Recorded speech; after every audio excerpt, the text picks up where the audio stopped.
From the outside, Tara and Stephen Grant seemed to have it all. Living in an affluent neighborhood in Macomb Township, Michigan, they appeared to be a successful and happy family. Tara was a driven businesswoman who worked tirelessly to provide for her family. Her job required frequent travel, and while she was away, Stephen took on the role of a stay-at-home dad, caring for their two young children. Together, they represented the image of a modern family balancing ambition and home life. But beneath the surface, cracks were beginning to form. Tara's demanding career created long stretches of separation, leaving Stephen at home, feeling neglected and increasingly resentful. While Tara thrived in her professional world, Stephen's life revolved around the home, a dynamic that he often resented but rarely openly admitted. Friends and family would later recall that while Stephen spoke highly of Tara in public, his frustrations about her absences and the strain on their marriage were not a well-kept secret. By February 2007, those tensions had reached a breaking point. Tara was away more frequently, and Stephen's resentment grew stronger with each trip. It wasn't just the physical distance that created a rift, it was the emotional chasm that had developed over the years. Stephen started to voice his discontent more openly, framing himself as the overlooked and unappreciated partner in the relationship. Then came February 9th, 2007. It was an ordinary Friday, or so it seemed. Tara returned home from one of her work trips, and according to Stephen, they got into an argument that night. Neighbors later mentioned hearing nothing unusual, but what happened behind the closed doors of the Grant household would soon shatter their community's perception of this perfect family. By the next day, Tara was gone. Stephen claimed she left after their fight, saying she was frustrated and needed space. But something didn't add up. Tara's car was still at home, and she hadn't contacted her family or friends, a behavior that was completely out of character. Despite her frequent travels, Tara was known to stay in constant communication, especially with her children. As the hours turned into days, Stephen's story began to unravel. His account of what happened that night would soon raise more questions than answers. What seemed like a routine marital dispute had become the start of a sinister mystery, one that would grip the nation and expose the darkness lurking beneath the surface of this seemingly picture-perfect family. As the weekend passed, Stephen's story about Tara's sudden departure began to unravel. He told authorities that after their argument, Tara packed her bags and left the house late at night, supposedly getting into a car with someone he didn't recognize. However, Tara's family, friends, and co-workers were quick to challenge this narrative. They described her as a dedicated mother and professional who wouldn't vanish without a word. She wasn't someone who would leave her two children behind, no matter the circumstances. The alarm bells started ringing when Tara failed to show up for work on Monday morning. For someone so meticulous about her career, missing work without notifying anyone was completely out of character. Her employer reached out to authorities, and soon after, Tara was officially reported missing. Investigators began piecing together the timeline of events leading up to her disappearance, but Stephen's cooperation, or lack thereof, immediately raised suspicion. Stephen's behavior during the early stages of the investigation was peculiar, to say the least. While he appeared concerned about Tara's well-being, his actions didn't align with someone desperate to find a missing spouse. He spent more time speaking to the media than actively assisting law enforcement. During interviews, Stephen portrayed himself as a devoted husband who was heartbroken over Tara's disappearance. But his overly casual demeanor and eagerness to grab attention painted a different picture. Then came the discovery of inconsistencies in Stephen's story. Investigators found no evidence of Tara making plans to leave, nor were there any witnesses to corroborate Stephen's account of her departure. Her phone records showed no activity, and there was no sign that she had withdrawn money or booked transportation. Everything pointed to one chilling possibility: Tara hadn't left voluntarily. Adding to the intrigue was Stephen's decision to host a press conference from the family home, inviting cameras into the very space that might hold clues to Tara's disappearance. He tearfully pleaded for her safe return, urging the public to come forward with any information. But instead of focusing solely on Tara, Stephen spent a significant amount of time emphasizing his own struggles, painting himself as the victim of her demanding career and frequent absences. Meanwhile, investigators were quietly following leads that painted a much darker picture. They learned that Tara's marriage to Stephen had been far from ideal. Neighbors and acquaintances described their relationship as strained, with frequent arguments over Tara's work schedule and Stephen's perceived lack of contribution to the household. The couple had reportedly attended counseling, but it was clear that the underlying issues remained unresolved. One revelation would turn the investigation on its head. Authorities discovered that Stephen had been having an affair with their 19-year-old au pair, Verena Dirkus, who had been living in the family's home. The affair not only added another layer of betrayal, but also suggested a possible motive for foul play. Stephen's version of events became even more suspect, and detectives began to focus their attention on him. As the days stretched into weeks, the tension in Macomb Township was palpable. Friends and neighbors who had once admired the Grants now whispered about the secrets lurking behind their closed doors. Stephen, once seen as a devoted husband, now faced mounting scrutiny as the cracks in his story continued to widen.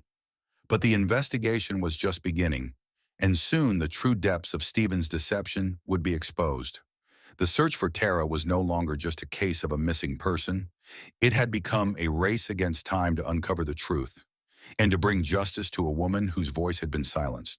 As days turned into weeks, the search for Tara Grant intensified. Authorities scoured the area around Macomb Township, questioning friends, neighbors, and anyone who might have seen or heard something unusual. The community rallied around Tara's family, putting up posters, organizing search parties, and sharing her story in the hope that someone would come forward with a vital lead.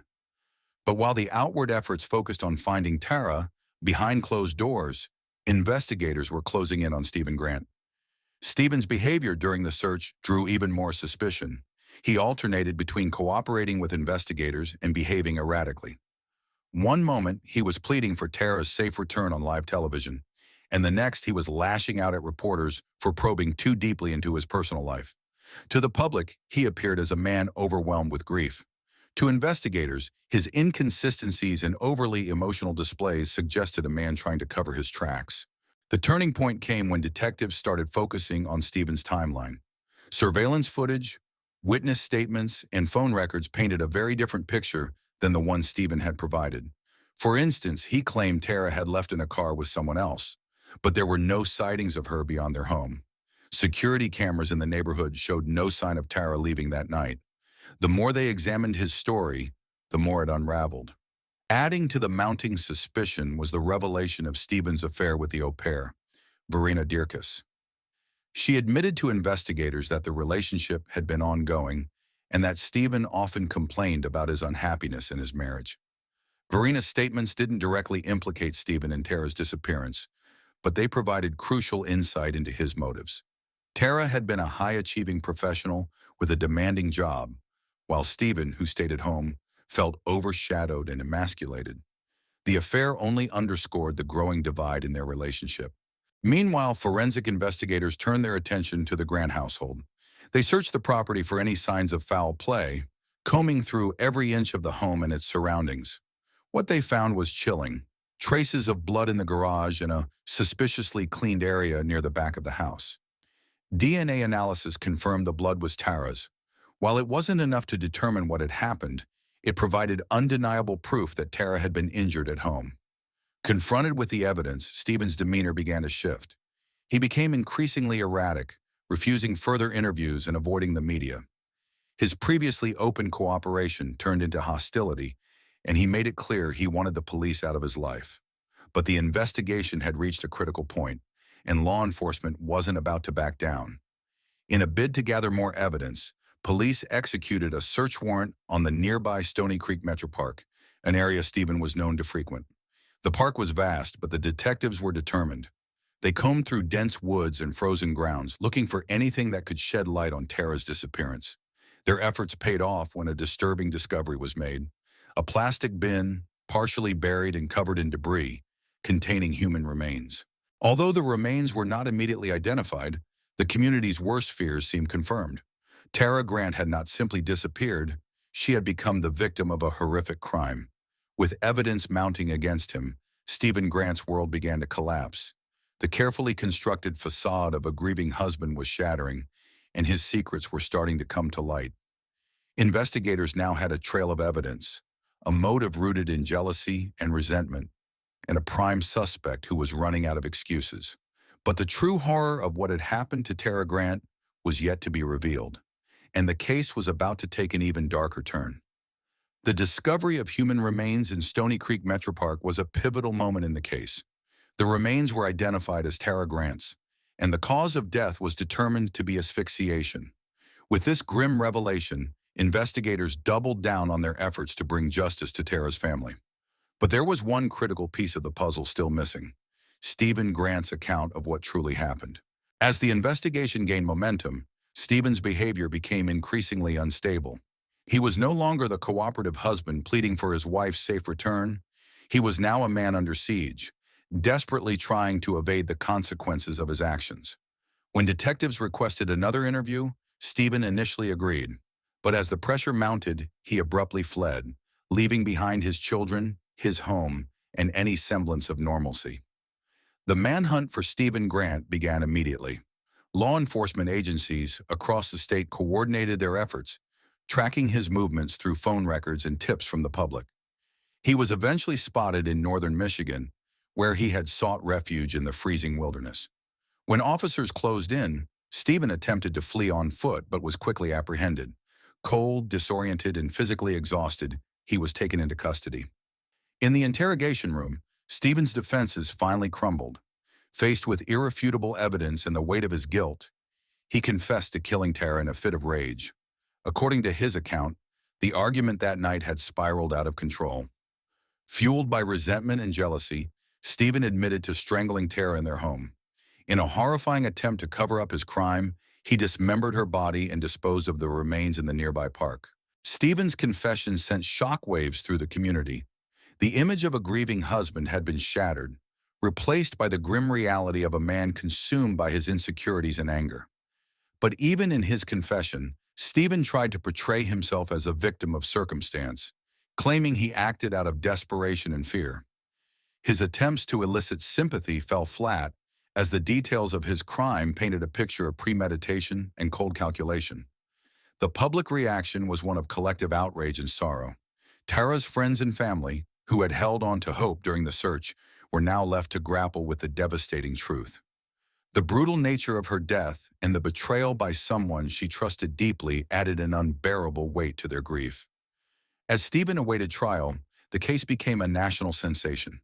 Media outlets covered every detail, from his confession to his erratic behavior during the investigation. The story of Tara Grant served as a grim reminder of the hidden dangers that can lurk behind closed doors, even in seemingly ordinary families. While the legal system prepared to deliver justice, Tara's loved ones focused on honoring her memory. They spoke of her accomplishments, her love for her children, and the bright future that had been stolen from her. Their strength in the face of such tragedy became a source of inspiration for others, even as they mourned the profound loss of someone who had meant so much to them.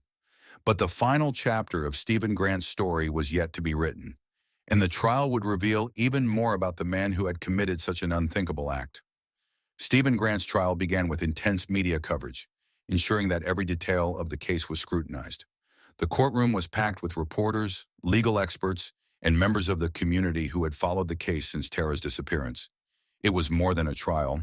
It was a reckoning, a moment for Tara's family and friends to confront the man responsible for her death. The prosecution laid out a clear and damning narrative. They argued that Stephen had acted out of a toxic mix of jealousy, anger, and control. Witnesses described his erratic behavior and frequent complaints about Tara's career, which he had seen as a threat to his own self-worth. Text messages and emails between Stephen and Tara painted a picture of a marriage under strain, with Stephen growing increasingly resentful. Most chilling were the details of Stephen's actions after the murder. The prosecution highlighted how he had dismembered Tara's body and meticulously planned to dispose of her remains. They emphasized the premeditation involved, arguing that these were not the actions of a man who had lost control in a moment of anger, but rather of someone trying to cover up a heinous crime. Stephen's defense attempted to argue that he had acted in a fit of rage, claiming he had not planned the murder. They sought to portray him as a flawed but remorseful man who had been pushed to his breaking point. However, this strategy was undercut by his initial lies to investigators, his attempt to flee, and his casual demeanor during the search for Tara.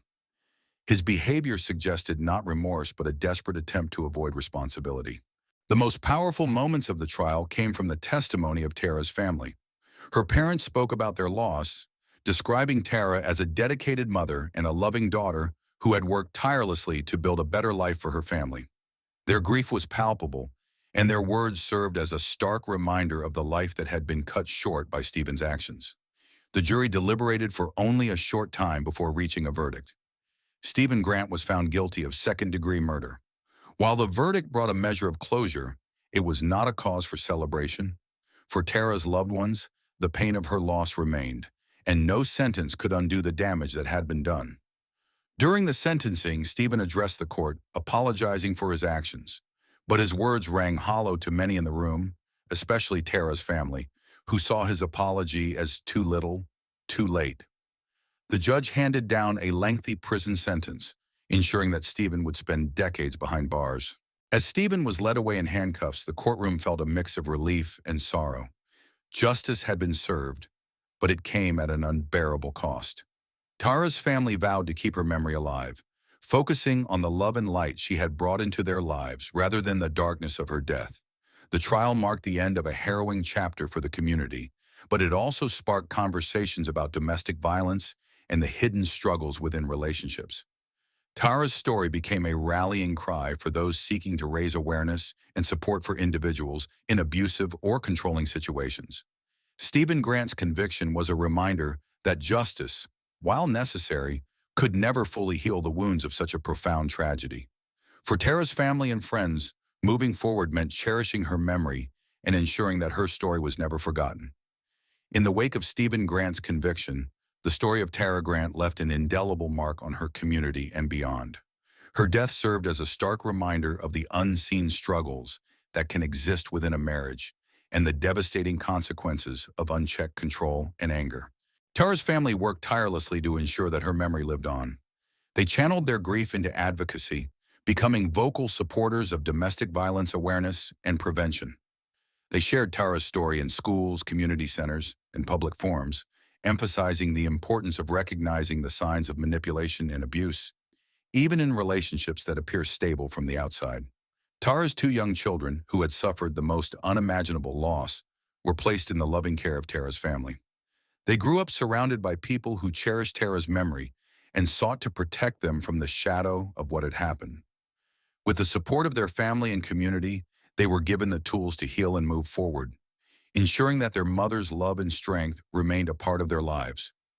The media coverage of the case also sparked broader conversations about the pressures within marriages, the warning signs of controlling behavior, and the need for accessible resources for those in troubled relationships.